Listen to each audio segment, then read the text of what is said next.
Nessa importante audiência pública, estamos tratando da nossa medida provisória 1292 de 2025, que para nós da Central Única dos Trabalhadores é uma iniciativa muito importante do governo federal, pois estamos discutindo uma questão que é fundamental para nós, que é o direito ao crédito. O trabalhador ter o acesso ao crédito de forma democrática, que é algo que é muito difícil no nosso país, uma vez que no Brasil nós temos as mais altas taxas de juros do mundo no sistema financeiro. Só para ter ciência, cheque especial é em média 135% ao ano, de rotativo de cartão de crédito 446% ao ano e de crédito pessoal não consignado 99,7% ao ano. Então, quando você tem aí altas taxas de juros que inviabilizam que o cidadão, o trabalhador comum, tenha acesso a elas e o governo federal toma uma iniciativa no momento positivo do país, onde nós estamos tendo um fortalecimento da economia e estamos tendo um momento de geração, de crescimento de empregos, essa medida ela vem de encontro ao que nós falamos que é da democratização do crédito, da necessidade de ter uma inclusão bancária e até de fazer o debate sobre o custo do crédito no Brasil, que é algo que precisa ser discutido, porque quando fazemos os empréstimos, os consignados, nós temos algumas taxas elevadíssimas que são cobradas, mas quando você vai ver, por exemplo, qual é a taxa que você tem de rendimento num CDB, por exemplo. Então, há uma disparidade muito grande quando a gente vem falar do spread bancário. Então, essa iniciativa que o governo federal já foi colocada aqui pelos expositores que me antecederam, vários fatores positivos, principalmente para as instituições financeiras, a segurança que eles têm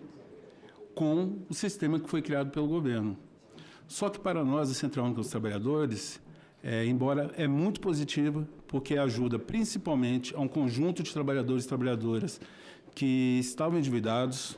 Nós temos até um estudo da Confederação Nacional do Comércio, que lá de 2021, final de 2021, que mostra que 75,6% das famílias brasileiras estavam endividadas. Então, essa medida do governo federal ela ajuda, inclusive, a fazer com que pegue um consignado mais barato, com taxas mais baixas, para liquidar endividamentos, como foi mostrado pela exposição anterior aqui à minha fala. Então, vem numa linha positiva.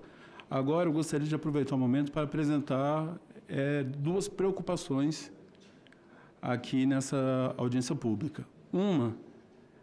é a disparidade que nós temos entre a taxa de juros que é cobrada pelas instituições financeiras.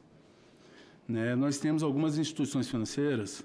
que estão cobrando taxas de juros, como foi colocado pelo próprio representante da FEBRABAN, que estão na margem um pouco acima de 2,5%, 3%. Eu pego a própria Caixa Econômica Federal, ela hoje pratica uma taxa de 2,49% e tem mais de 100 mil contratos feitos, 103 mil contratos realizados. Agora, eu tenho instituições financeiras como, por exemplo, a Valor, que ela está cobrando uma taxa de juros de 7,06%. Tem outras, como a Agibank, 4,89%. E por aí vai. Várias fintechs e várias outras que estão cobrando taxas que são mais do que o dobro até do que você vê as instituições que compõem o S1 do Banco Central cobrando. Então, eu fico pensando o que justifica, uma vez que você tem uma segurança, uma vez que você tem toda uma iniciativa positiva do governo federal, o que justifica essas instituições, principalmente essas fintechs, ou essas instituições que algumas se dizem bancos e nem bancos são, o que justifica elas cobrarem uma taxa tão abusiva? Porque elas estão cobrando a mesma taxa que você tinha do consignado antes do sistema que foi realizado pelo governo federal. Então, você pode até considerar que o que essas instituições financeiras estão fazendo é como se fosse uma certa agiotagem junto a esses trabalhadores, porque eles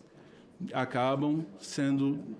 em vez de ter o benefício, que é o objetivo do programa que o governo federal criou, do sistema do crédito consignado privado, do crédito consignado ao trabalhador, elas fogem desse objetivo e elas conseguem fazer com que tenha uma lucratividade muito maior à custa daquele que deveria pagar uma taxa menor. E tem um outro agravante. Essas instituições financeiras, as empresas que compõem o sistema financeiro, elas não têm o mesmo custo que as demais empresas que estão praticando uma taxa menor. Elas, por exemplo, elas não têm um custo igual a um Banco do Brasil, igual a uma Caixa Confederal, igual a outras instituições que fazem parte do S1 até do S2, do Banco Central, porque os trabalhadores que trabalham para ela, eles estão regulados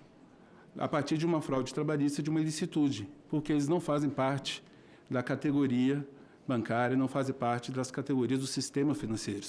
Então, eles estão enquadrados em outros canais, onde essas instituições acabam pagando pouco, ou seja,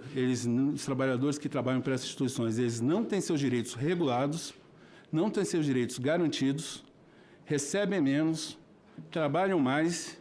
e essas instituições que acometem essa ilicitude trabalhista são as que estão cobrando as maiores taxas no crédito consignado ao trabalhador. Então, por conta disso, nós, a Central Única dos Trabalhadores, com essas preocupações, tanto dessa ilicitude trabalhista, quanto dessa taxa de juros abusiva, que ela não é o objeto do programa que foi criado pelo governo federal. O objeto é você ter uma linha de crédito acessível que a pessoa possa pegar para melhorar a sua qualidade de vida, para resolver algum endividamento, para tratar de alguma demanda da sua família e ter condições de pagar. Ou seja, é você ter uma democratização do crédito. Então, uma vez que essas instituições não estão cumprindo o que é o foco, o que é o objeto do programa criado pelo governo federal, dessa medida provisória, dessa alteração que queremos que seja realizada na lei, nós propomos que essas instituições que praticam essa taxa de juros abusivas e que cometem essa ilicitude trabalhistas, que sejam tiradas do sistema, que elas não possam trabalhar com essa linha de crédito. Então, é uma proposta que nós, da Central Única dos Trabalhadores, fazemos, porque entendemos que elas, ao contrário das outras que foram apresentadas pela FEBRABAN, ao contrário da Caixa Econômica Federal, ao contrário do Banco do Brasil, elas não venham a contemplar, a realmente atender o objetivo do programa, o objetivo do crédito consignado ao trabalhador. Elas simplesmente estão utilizando as informações e o sistema do governo para conseguir ter lucros a partir desse programa que era para ajudar a população, aquele trabalhador da iniciativa privada, que muitas vezes é o trabalhador numa situação mais vulnerável no nosso país. Então, é essa a posição nossa da Central Única dos Trabalhadores e agradecemos pelo convite e a oportunidade de estar participando nessa audiência pública.